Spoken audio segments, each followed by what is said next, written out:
কল্পনা করুন, একদিন সকালবেলায় ঘুম থেকে উঠে দেখলেন নিউজ চ্যানেলের সব হেডলাইনে একটাই খবর, ভারত ও চীনের মধ্যে পূর্ণ মাত্রায় যুদ্ধ শুরু হয়েছে। সাথে সাথে কোটি কোটি মানুষের মনে একটাই প্রশ্ন ঘুরতে শুরু করবে, যদি সত্যি যুদ্ধ হয় তাহলে কে জিতবে, ভারত নাকি ফিউচার পাওয়ার দেশ চীন? কেউ বলবে ভারত জিতবে, কেউ বলবে চীনের সামনে ভারতের কোনো সুযোগই নেই, আবার কেউ বলবে এই যুদ্ধ শুরু হলে পুরো পৃথিবীর অর্থনৈতিক কেঁপে উঠবে।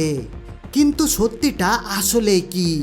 শুধু সেনা সংখ্যা বেশি থাকলেই কি যুদ্ধে জেতা যায়, নাকি আধুনিক যুদ্ধের নিয়ম এখন সম্পূর্ণ বদলে গিয়েছে? বন্ধুরা, আজকের এই ভিডিওতে আমরা কোনো দেশের পক্ষ নেব না, আমরা আবেগ দিয়ে নয়, বাস্তব তথ্য দিয়ে বিশ্লেষণ করব ভারত ও চীনের সামরিক শক্তি, অর্থনৈতিক, বিমান বাহিনী, নৌবাহিনী, পরমাণু অস্ত্র, এমনকি ভবিষ্যতের সাইবার যুদ্ধ পর্যন্ত। আর ভিডিওর শেষ অংশে আমি এমন কিছু তথ্য দেখাবো যা জানার পর হয়তো আপনার ধারণাই বদলে যাবে।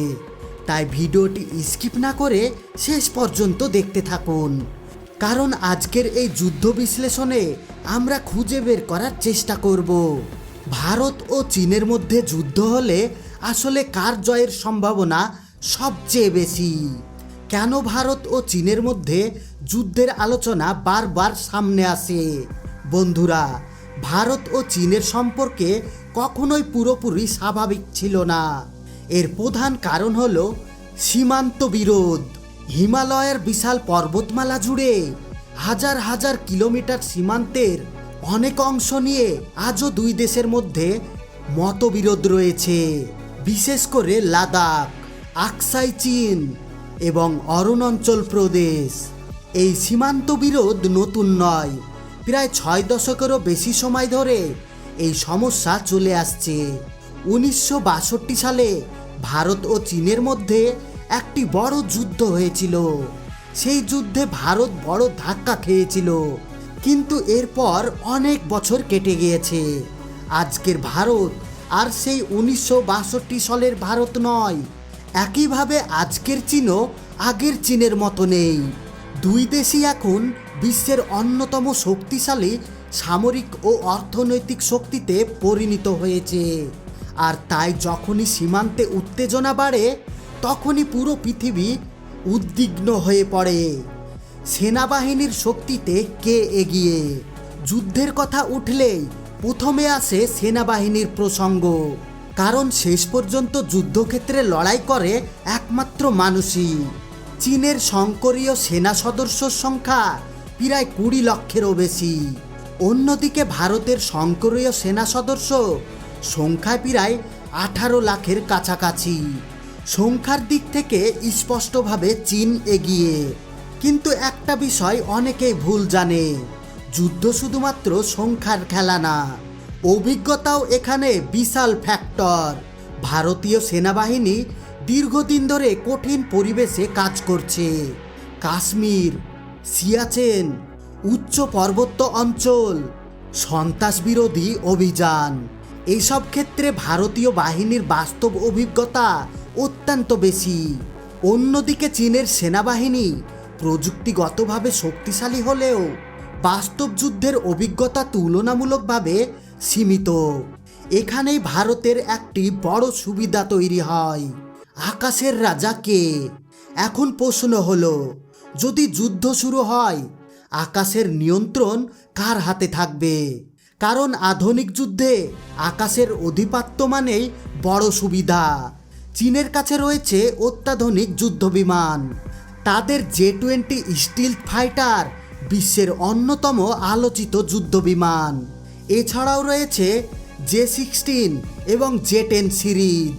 অন্যদিকে ভারতের কাছে রয়েছে রাফাল, সুখোই 13 MKI, মিরাজ 200 এবং MiG-29। বিশেষ করে রাফাল যুদ্ধবিমানকে অনেক বিশেষজ্ঞ ভারতের বড় শক্তি হিসাবে দেখেন, এবং দূরপাল্লা ক্ষেপণাস্ত্র শত্রুকে অনেক দূর থেকে আঘাত করতে সক্ষম। তবে সংখ্যা হিসাবে আবারও চীন এগিয়ে। তাই আকাশযুদ্ধ অত্যন্ত কঠিন এবং অনিশ্চিত হতে পারে। যুদ্ধের সবচেয়ে গুরুত্বপূর্ণ অংশ নৌবাহিনী। অনেকেই মনে করেন ভারত চীন যুদ্ধ মানে পাহাড় যুদ্ধ, কিন্তু বাস্তবে সবচেয়ে বড় খেলা হতে পারে সমুদ্রে। কারণ চীনের অর্থনীতি বিশালভাবে নির্ভর করে, আর সেই বাণিজ্যের বড় অংশ সমুদ্রপথে পরিচালিত হয়। এখানেই ভারতের অবস্থান অত্যন্ত গুরুত্বপূর্ণ।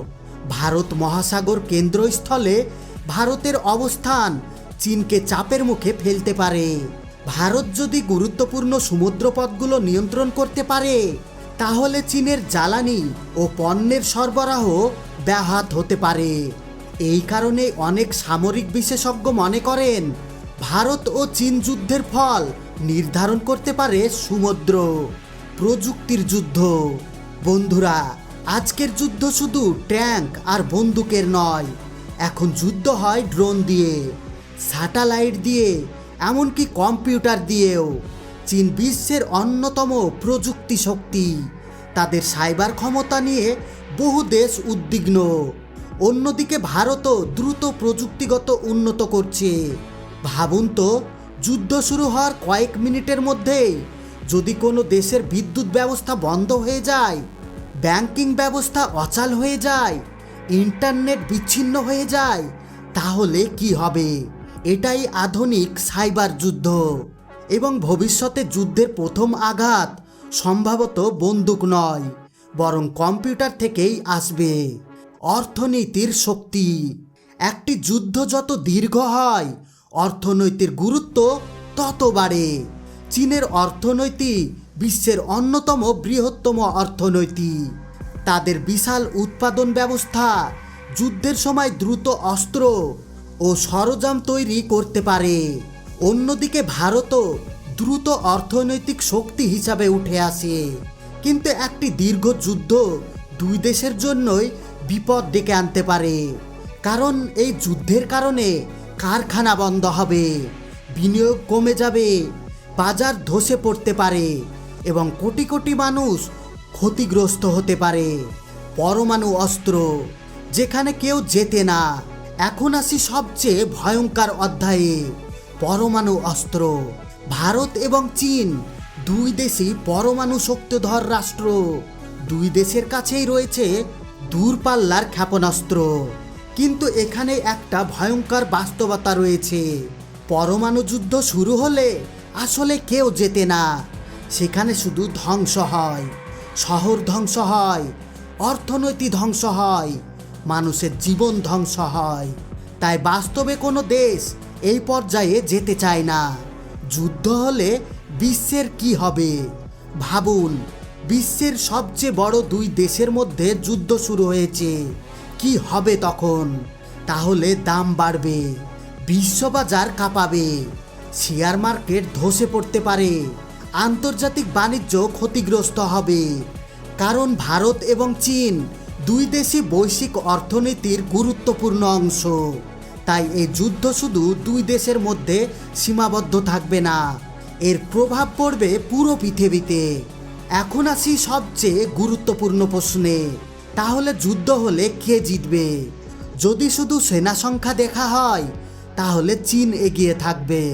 যদি যুদ্ধের অভিজ্ঞতা দেখা যায়, তাহলে ভারত শক্ত অবস্থানে। যদি অর্থনীতি দেখা যায়, তাহলে চীন এগিয়ে। যদি ভারত মহাসাগরে কৌশলগত অবস্থান দেখা হয়, ভারত বড় সুবিধা পেতে পারে। অর্থাৎ এই যুদ্ধের কোনো সহজ উত্তর নেই। কারণ আধুনিক যুদ্ধ শুধু অস্ত্রের নয়, এটি অর্থনৈতিক, প্রযুক্তি, সরবরাহ ব্যবস্থা এবং কৌশলের যুদ্ধ। আর সবচেয়ে গুরুত্বপূর্ণ বিষয় হলো, যদি ভারত ও চীনের মধ্যে সত্যিকারের পূর্ণাঙ্গ যুদ্ধ শুরু হয়, তাহলে হয়তো শেষ পর্যন্ত কোনো পক্ষই প্রকৃত বিজয়ী হবে না। কারণ এমন একটি যুদ্ধের মূল্য দিতে হবে কোটি কোটি সাধারণ মানুষকে। তাহলে বন্ধুরা, আপনার মতে ভারত ও চীনের মধ্যে যুদ্ধ হলে কে এগিয়ে থাকবে, ভারত নাকি চীন? আপনার মতামত কমেন্টে অবশ্যই লিখে যাবেন। ভিডিওটি ভালো লাগলে একটা লাইক করুন, চ্যানেলটিকে সাবস্ক্রাইব করুন, আর এমন আরও তথ্যবহুল ভিডিও দেখতে বেল আইকনটি অন করে রাখুন। আজকের মতো এখানেই শেষ করলাম। সবাই ভালো থাকবেন, সুস্থ থাকবেন।